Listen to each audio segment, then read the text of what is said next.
Carla Abellana, binatikos matapos magbenta ng dugyot na mga gamit. Ikinaloka ng mga netizens ang mga pre-love items na binibenta ni Carla Abellana sa kanyang Instagram store na Carla Angeline Closet dahil sa presyo at kondisyon ng mga ito. Use and abuse.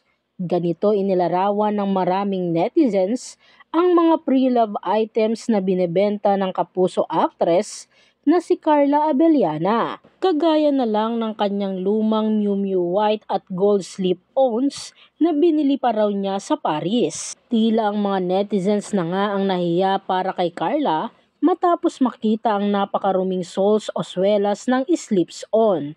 Umalma rin ang mga netizens dahil ibinebenta nito ni Carla sa halagang 5,500 sa kabila ng kondisyon nito. Maliban dito, pinuna rin ng mga netizens ang French sole leopard ballet flats na binebenta naman ni Carla sa halagang 2,500. Paano ba naman kasi sobrang dumi rin nito at talagang halatang luma at nagamit na ng husto dahil bitak-bitak na ang inner sole nito. Hindi nga makapaniwala ang mga netizens na si Carla ang nagbebenta dahil sobrang dugyot umano ng mga gamit. Giit nila, sana man lang daw ay nilinis muna ni Carla ang mga pre-love items bago niya ito ipinost at ibinenta. Inakusahan pa ng maraming netizens si Carla na hindi raw marunong mag-alaga o maglinis ng gamit. Ayon pa sa ilang netizens, kahit ibigay sa kanila ay hindi raw nila tatanggapin ang mga binebenta ni Carla. Lalong hindi rin umano nila ito imamain o bibilhin. Mas mainam pangaraw na sa ukay-ukay sila bumili dahil kahit segunda mano, mura at malinis naman daw kumpara sa mga binebenta ni Carla Abellana. Narito naman ang mga komento ng mga netizens. Grabe yung iba ang sign of usage. Malala tapos nasa 2K above pa. Ante, nag-uukay-ukay kami.